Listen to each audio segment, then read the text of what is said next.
So the floors in Secretary are done. Downstairs, we're really thrilled. I'm so happy to share the result. It was such an effort getting these done. I guess hard pine floors are the hardest type to refinish, and we did it ourselves, and it had a century of old stain and varnish to take off. I will show you in this video the full before and after.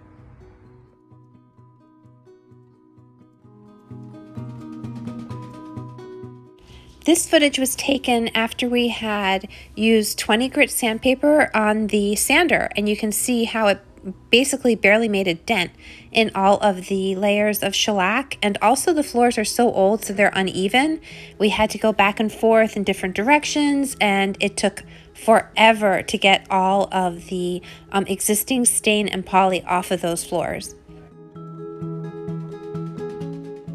This is after the 20 grit was applied and the 36 grit. It was a little disheartening, to say the least, because it was just so exhausting, but we kept at it.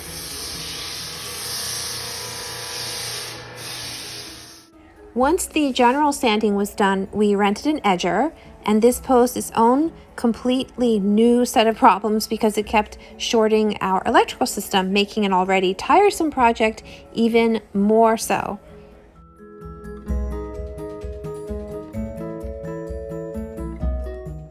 After so many days and days and days of sanding, we finally were able to use a buffer, and we did this because we wanted to smooth the floors out as much as possible before applying the coat of poly.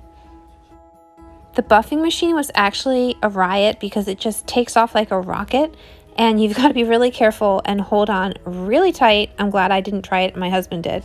We used a microfiber cloth to clean the floors, as well as wiping them down with mineral spirits. As you know, our house is really very old, and the flooring is made of different types of wood. I believe through the years they've replaced it or added on to the house. So some of it is pine and some is not. So it did take us forever and a day to sand them back, and that's why I was so nervous about what finish we were going to use, but we ended up using the water-based poly, which is not as toxic. The fumes are easier because we were staying in the house that night.